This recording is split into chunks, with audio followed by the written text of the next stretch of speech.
안녕하세요.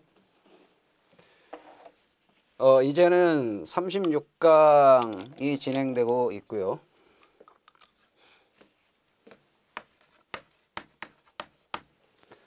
자, 이번 시간에는 챕터 4, 파트 4 공판 절차의 챕터 4죠. 여기에 이 4번 공소장 변경의 절차부터 나가도록 합니다.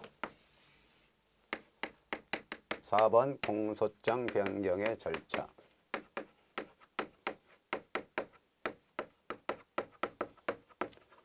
우리는 이 공소장 변경에 대해서 보고 있습니다.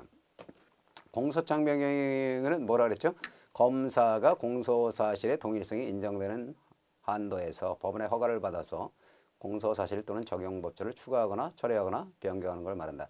공소장 변경은 피고인의 방어권 보장을 위해서 든 제도라는 거죠. 그래서 공소장 변경의 한계는 공소사실의 동일성이 인정되는 한도에서 변경할 수 있다는 거고요. 공소사실의 동일성을 판단하는 기준은 기본적 사실 동일선인데 규범적 요소도 고려한다. 그런 거를 배웠습니다. 그리고 이제 공소장 변경의 요부 문제를 배웠잖아요. 이 공소장 변경의 요부라는 건 공소장 변경이 필요한 경우도 있고 필요 없는 경우도 있는데요. 이 피고인의 방어권 행사에 지장이 없는 경우에는 공소장 변경이 필요 없고요. 피고인의 방어권 행사에 지장이 있는 경우에는 공소장 변경이 필요하다. 그런 것들을 배운 겁니다. 그래서 그거에 관련된 구체적인 판례가 시험 문제 나오잖아요. 시험 문제 나왔을 때 어떻게 대비할지 그 기준을 제시하면서 강의를 드린 겁니다. 그런데 이번 시간에는 공소장 변경의 절차 문제를 살펴보는데요. 이 공소장 변경의 절차에서는요. 제일 먼저 공소장을 변경할 때는요. 이 공소장 변경의 원칙적인 형태는 검사의 신청에 의해서 공소장 변경하는 거예요. 자, 검사의 신청에 의해서 공소장 변경입니다. 하는 경우와 그 다음에 법원의 요구에 의해서 공소장 변경하는 것 있습니다. 법원이 검사에게 요구해서 공소장 변경이 하는 경우가 있다. 그리고 세 번째 여기서 또 살펴볼 게 항소심에서 공소장 변경이 가능하냐 이거죠. 항소심에서 공소장 변경이 가능하냐 가능하지 않느냐 가부 문제를 살펴봅니다. 그러면 먼저 검사의 신청에 의한 공소장 변경을 보시면요. 이게 공소장 변경의 원래 형태거든요.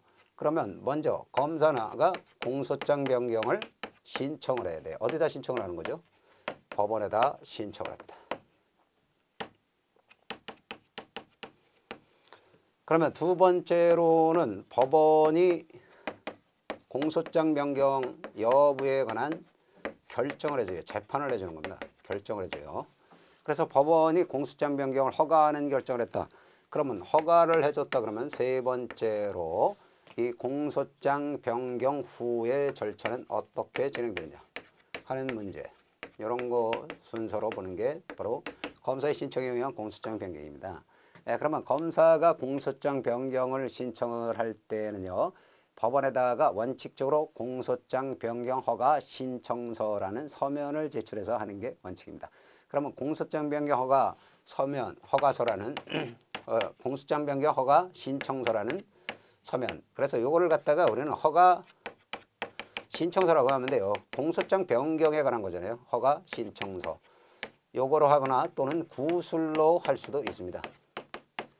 그러면 공소장 변경 허가 신청서를 제출해서 허가 신청하는 게 원칙이지만 구술로 하는 경우는 언제 할까요? 이거는 공판정에 나와 있으면요. 구술로도 할 수 있습니다. 공판정에 있을 때. 이 공판정에서 공소장 변경이 피고인에게 이익이 되는 경우와 그 다음에 피고인이 동의하는 경우, 공소장 변경에 동의하는 경우 그런 경우에는 공판정에서는 구술로도 할 수 있다 하는 것입니다. 그러면 거기 예컨대 써놨죠. 피고인의 이익이 되는 경우에는 공판정에서 구술로도 할 수 있다 그랬죠. 자, 예컨대 해놔서 예를 들었죠. 검사가 강간치상으로 공소제기했어요. 그런데 강간치상보다 좁은 범위인 축소사실인 강간으로 공소장 변경하려고 그래요. 그러면 어떻게 될까요? 그때는 피고인에게 유리하지 않겠습니까? 피고인은 치상 부분에 대해서는 방어권을 행사할 필요가 없잖아요. 치상은 검사가 포기한 거니까. 그러면 강간에 대해서만 방어권 행사하면 되니까 이거는 피고인에게 이익이 되는 거죠. 따라서 이럴 때는 검사가 구술로 공소장 변경 신청을 할 수 있다 하는 얘기입니다. 그리고 관련 판례 나와 있는데요. 이게 중요합니다. 자, 이거는 앞에서 살펴본 바가 있죠. 자, 공소 제기할 때 공소장은 전자문서는 인정하지 않는다. 마찬가지로 공소장 변경 허가 신청서도 전자문서는 인정하지 않는다 하는 겁니다. 예, 그러니까 검사가 구술로 공소장 변경 신청 허가 신청을 하면서요. 이 공소사실의 일부만 변경하려는 공소사실의 일부만 진술하고 나머지는 전자 형태의 문서로 작성해서 제출했다는 겁니다. 아, 그러면 전자 형태의 문서에 대해서는 여러분 우리는 인정하지 않는다 그랬죠. 서면만 인정하죠. 그러니까 전자 문서 부분은 공소장 변경 신청한 것으로 봐야 안 봐요? 안 보는 겁니다. 예, 그렇기 때문에 이 부분에 대해서까지 공소장 변경을 허가를 했다면 그건 적법하게 공소장 변경이 된 것으로 볼 수가 없다는 것입니다.